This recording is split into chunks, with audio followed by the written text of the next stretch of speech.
ప్రియమైన దేవుని ప్రజలారా, దైవజనులు చాలా చక్కని ఆత్మల భారంతో కూడినటువంటి మాటలు అందించాడు. రేపు అనేది మన జీవితంలో లేదు. ఇదే అనుకూలమైన సమయం, ఇదే రక్షణ దినం. ఇంత గొప్ప రక్షణ నిర్లక్ష్యం చేస్తే మనం శిక్షను తప్పించుకోలేం. కనుక మనం అన్నిటికంటే ముఖ్యంగా ఆలోచించాల్సింది ఏంటంటే మన ఆత్మ యొక్క రక్షణ కొరకు. పరిశుద్ధ గ్రంథంలో చాలామంది, కొర్నేలి శతాధిపతి ఉన్నాడు, సరసాల నాయకుడు ఉన్నాడు, లూదియా ఉంది, లేకపోతే జక్కయ్య ఉన్నాడు.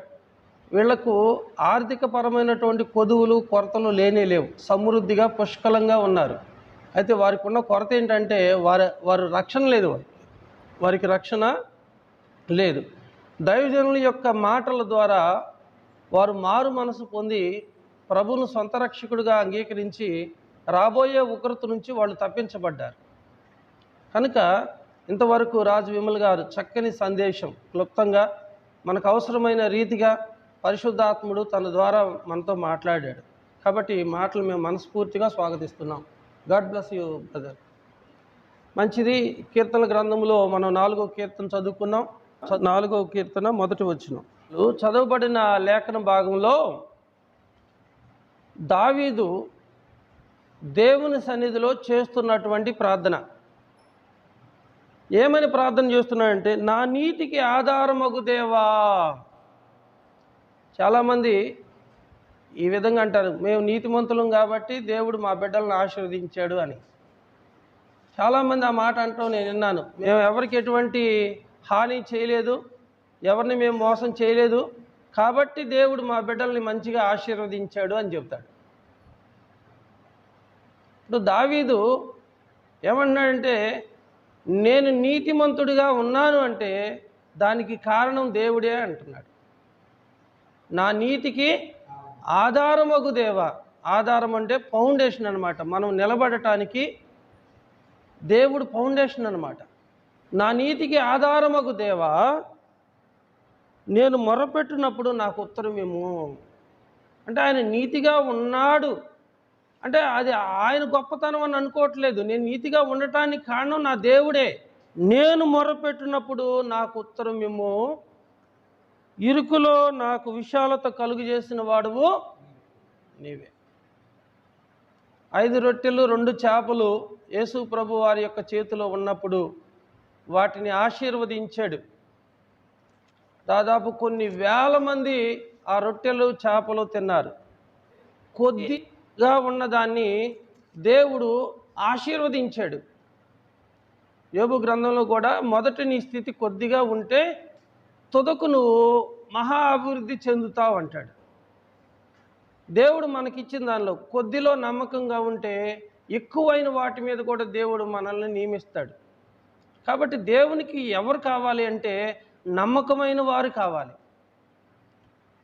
దేశంలో నమ్మకమైన వారిని దేవుడు కనిపెడుతూ ఉన్నాడు. కనిపెడుతున్నప్పుడు ఆయన దృష్టిలో మనం నమ్మకస్తులుగా ఉండాలి. బలా నమ్మకమైన మంచి దాసుడా దాసురాలా, ఈ కొద్దిలో నువ్వు నమ్మకంగా ఉన్నావు కనుక నిన్ను అనేకమైన వాటి మీద నియమిస్తానని దేవుని చేత నువ్వు ప్రశంసించబడాలి.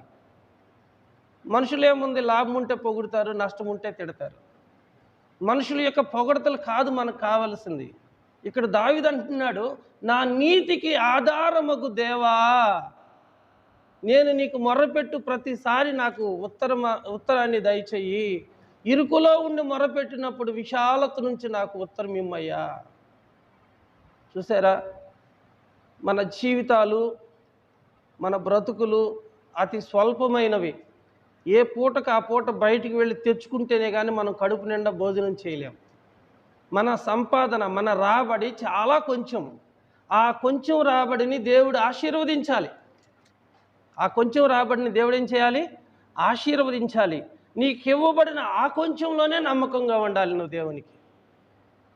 ఒకరోజు ఒక తమ్ముడు నాతో అన్నాడు, నాకు ఒక 5 లక్షలు ఉంటే బిజినెస్ చేస్తానన్నా. అంటే నువ్వేం పని చేస్తావు తమ్ముడు అన్నాను. నేను సెంటరింగ్ పని చేస్తాను అన్నాడు. ఎంత వస్తుంది రోజుకి అంటే 800 వస్తుంది అన్నాను. మరి 800లో నువ్వు దేవునికి ఏ విధమైన ప్రిఫరెన్స్ ఇస్తున్నావు అన్నాను. 800 ఏమి ఇస్తావన్నా దేవునికి అన్నాడు. ఆ 800లోనే నువ్వు దశమ భాగం తీయి. వారం చక్కగా ప్రేయర్కి వెళ్ళు, దేవునికి ఖర్చు పెట్టు. ఒక పాస్టర్ గారికి కొంచెం టీ ఇప్పించినా దేవుని పని సహకరించినట్లే, ఒక బాటిల్ వాటర్ ఇచ్చినా దేవుని పని సహకరించినట్లే. మీరు అనుకుంటారు ఈ దేవునికి సరిపోయేది అదే. బేదవిధవరాలు 2 కాసులు ఇచ్చింది. మన ఒక పాస్టర్ అంటున్నాడు, విజయ ప్రసాద్ రెడ్డి, అతను మాట్లాడే మాటలు ఎలా ఉన్నాయంటే, మీలో బేదలైన వారైతే అసలు కానుక ఇవ్వకండి అంటున్నాడు. అది కరెక్ట్ కాదు కదా. అతను మాట్లాడే మాటలు కొన్ని బాగుంటాయి, కొన్ని బాగుండవు. మీలో బేదలైన వారు కానుక వేయొద్దు అన్నాడు. బేదవిధవరాలు 2 కాసులు ఇస్తే అందరికంటే ఎక్కువ ఇచ్చిందని ప్రభువు చెప్పాడు. కాబట్టి ఆ మాట మనం మాట్లాడకూడని మాట. కానుక అనేది వ్యక్తిగతమైన విషయం. దేవుడు నిన్ను ఆశీర్వదించిన కొలది, నిన్ను వర్ధిల్లింపజేసిన కొలది నువ్వు దేవుని కానుకీయాలి. పరిశుద్ధ గ్రంథం ఉంది, నువ్వు దేవుని సన్నిధికి వెళ్ళినప్పుడు వట్టి చేతులతో నువ్వు కనబడకూడదు. 6 రోజులు నువ్వు పోషించడానికి దేవుడు నీకు ఇచ్చినప్పుడు 7వ రోజు నువ్వు దేవుని సన్నిధిలో వట్టి చేతులతో కనబడకూడదని దేవుని వాక్యం తెలియజేస్తూ ఉంటే, మీలో బేదలైన వాళ్ళు కానుకలు వేయబాకండి అంటే అది వాక్యానుసారమైంది కాదు కదా. అంటే మనం కానుకిస్తేనే దేవుడు మనల్ని ఆశీర్వదిస్తాడంటే కాదు. చిన్నపిల్లలు తింటూ ఉంటారు, పెట్టమని మనం అడుగుతాం, వాళ్ళు పెడితే మన కడుపు నిండిద్దని కాదు, అసలు వాడికి పెట్టే మనసు ఉందా లేదా అని మనం పరీక్షిస్తాం. వాడు పెడితే వాడు మంచోడని ముద్దు పెట్టుకొని ఇంకా మన జేబులో తీసి వాడికి ఇస్తాం. అలాగే దేవుడికి ఇస్తేనే మనల్ని ఆశీర్వదిస్తాడని కాదమ్మా. ఇవ్వాలి అనేది ఒక నిబంధన ఉంది మనకి. ఇవ్వాలనేది ఒక నిబంధన ఉంది. అలాగే అడిగేవాడు పాస్టర్ కాదు, అడిగిన దాకుండేవాడు విశ్వాసి కూడా కాదని ఒక మాట ఉందన్నమాట. కానుకలు ఇంపార్టెంట్ కాదు, మన హృదయం కావాలి దేవునికి. అందుకని దావీదు ఏమంటాడంటే, ఇరుకులో ఉండి నేను నీకు మొరపెట్టినప్పుడు విశాలత నుంచి నువ్వు నాకు ఉత్తరం ఇమ్ము. అంటే నా పరిస్థితి ఇరుకు, ఆర్థిక పరమో ఆరోగ్యపరమో ఆత్మీయంగానో లేకపోతే లోకపరమైందా ఏదైనా సరే సమస్య అంటే అది ఇరుకుతో సమానం. మనకి ఏదో ఒక సమస్యను మనం ఫేస్ చేయాల్సి వస్తుందంటే అది ఇరుకుతో కూడినటువంటి సమస్య. అప్పుడు మనం దేవునికి మొరపెడితే దేవుడు విశాలమైనటువంటి మార్గాన్ని మన కొరకు తెరుస్తాడు. నాకు మొరపెట్టుము, నీకు ఉత్తరం ఇచ్చేదను, గూఢమైన గొప్ప విషయాలను దేవుడు మనకి తెలియజేస్తాడు. ఇంకా 5వ వచనం, నీతియుక్తమైన బలులు అర్పించుచు యెహోవాను నమ్ముకొనుడి. ఏమర్పించాలి దేవునికి? నీతియుక్తమైన బలులు. దావీదంటాడు, దహన బలి అయినను నైవేద్యములైనను నువ్వు కోరవు, బలులైనను నైవేద్యములైనను నువ్వు కోరవు, కోరితే నేను వాటిని నీకు అర్పిస్తాను. మీకంటాడు, ఏడాది దూడలన, వేల కొలది పొట్టేళ్లన, వేలాది నదులంత విస్తారమైన తైలమున, నా జ్యేష్ఠ పుత్రుడినా, దేవుడు నాకు చేసిన ఉపకారములకు నేను ఏమి చెల్లిస్తే రుణం తెచ్చబడిద్దంటే అక్కడ అంటాడు, మానవుడా ఏది ఉత్తమం అది నీకు దేవుడు తెలియజేసి ఉన్నాడు. న్యాయంగా నడుచుకునటము, కనికరమును ప్రేమించటము. ఇంతే కదా నీ దేవుడు నిన్ను అడుగుతున్నాడు. న్యాయంగా నడుచుకునటము, కనికరము కలిగి, ఇతరుల పట్ల కనికరం కలిగి నడుచుకోవటము. ఇంతే కదా నీ దేవుడు నిన్ను అడుగుతున్నాడు. ఎందుకంటే నేనేం అడుగుతున్నాడు? కోపంగా సమాధానం చెప్పబాకండి, నవ్వుతో సమాధానం చెప్పండి. ఎవరైనా వింటారు మన మాట.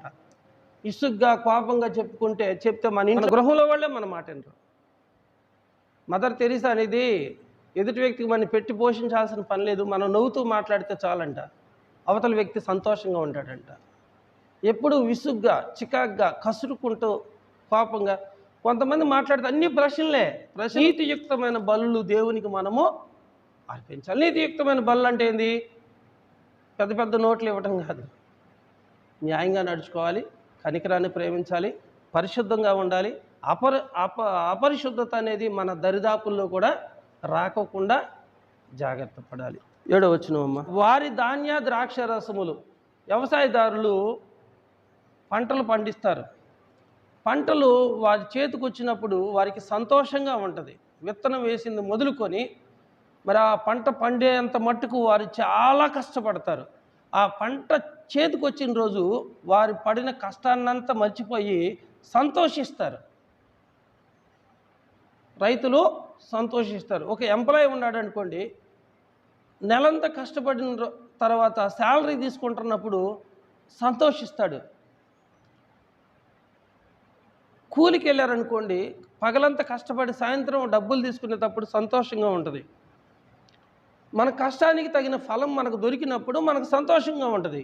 కానీ ఇక్కడ దావీదు ఏమంటున్నాడంటే, వారి ధాన్య ద్రాక్షారసములు విస్తరించిన నాటి సంతోషం కంటే అధికమైన సంతోషము నీవు నా హృదయంలో పెట్టి ఉన్నావు. హల్లెలూయా. పౌలు గారు ఏమంటాడు? ప్రభునందు ఆనందించుడి, మరలా చెప్పుదును ప్రభునందు ఆనందించండి. ప్రభునందు మరలా చెప్తున్నాను, ఆనందించండి. ఆనందం ఇచ్చాడు, సంతోషం ఇచ్చాడు. ఈ లోకంలో మనుషులకు వారికి ఉన్నటువంటి ఫలాభివృద్ధిని బట్టి సంతోషిస్తారు, కానీ వారి సంతోషం కొద్ది కాలము, వారి సంతోషము ఒకనాటి సంతోషము, కానీ జీవితాంతరము మన హృదయం నిండా దేవుడు సంతోషాన్ని, ఆనందాన్ని నింపాడు. ప్రియమైన వారు, యెషయా గ్రంథం 9:3 నీవు జనములను విస్తరింపచేయుచున్నావు, వారి సంతోషమును వృద్ధిపరచుచున్నావు. కోతకాలమున మనుషులు సంతోషించినట్లు, దోపుడు సొమ్ము పంచుకుని వారు సంతోషించినట్లు వారు నీ సన్నిధిని సంతోషించుచున్నారు. దేవా, నువ్వు జనములను వృద్ధిపరుచుచున్నావు, వారి సంతోషాన్ని అభివృద్ధి పెంపొందించుచున్నావు. పంట చేతికొచ్చినప్పుడు, ఈ లోకములో ఉన్నటువంటి ప్రతి లాభం వారికి చేతికి అందినప్పుడు వారు ఎంతో సంతోషిస్తున్నారు. కానీ వారికంటే అధికమైనటువంటి సంతోషాన్ని నీవు మా హృదయంలో పుట్టించి ఉన్నావు. హబక్కుకు అన్నాడు, ఆయనను నేను యెహోవా యందు సంతోషించెదను, ఆనందించెదను. నా రక్షణకర్త అయిన యెహోవాను బట్టి నేను సంతోషిస్తాను. ఆయన నా కాళ్ళను లేడి కాళ్ళ వలె చేసి ఉన్నత స్థలముల మీద నన్ను నిలవబెట్టుతాడు. కాబట్టి నీతిమంతుడు విశ్వాస మూలంగా బ్రతుకుతాడంట. ఏలియాను దేవుడు కాకుల ద్వారా పోషిస్తూ వచ్చాడు. కాకపోతే సారేపోతే ఇదువరాలు ఆ పూట ఆహారం ఏలియా ప్రవక్తకి పెడితే జీవితకాలం ఆమెకి కొరత లేదు, కొదువు లేకుండా దేవుడు ఆమెను ఆశీర్వదించాడు. ఆమె పిండి పిసుకు తొట్టి గంప బుడ్డి ఆశీర్వదించబడింది. అలాగే అధికమైన సంతోషం మన హృదయాల నిండా కావాలి అంటే, ప్రియమైన వాళ్ళరా, మనము దేవుని బట్టి ఆనందిస్తే మనకు కావలసినవన్నీ కూడా దేవుడు ఆ సమయానికి మనకు ప్రభు చూపిస్తాడు. మనం యథార్థంగా దేవుని పని చేస్తూ ఉన్నప్పుడు మనకు సంబంధించిన పిల్లలను కూడా దేవుడు ఏర్పాటు చేస్తాడు. కాబట్టి వ్యవసాయదారుడైనా, ఉద్యోగస్తుడైనా, వ్యాపారస్తుడైనా, మరి ఎవరైనా ఆ తాత్కాలికమైన సంతోషం అయితే వాళ్ళకి ఇస్తాడేమో, కానీ దేవుని మీద ఆధారపడిన వాళ్ళకి నిత్య సంతోషము దేవుడు వారి హృదయాల నిండా నింపుతాడనమాట. కావున నేను పండుకొని నిద్రపోయి మేలుకుంటాను. దేవునికే మహిమ కలుగునుగాక. హల్లెలూయా.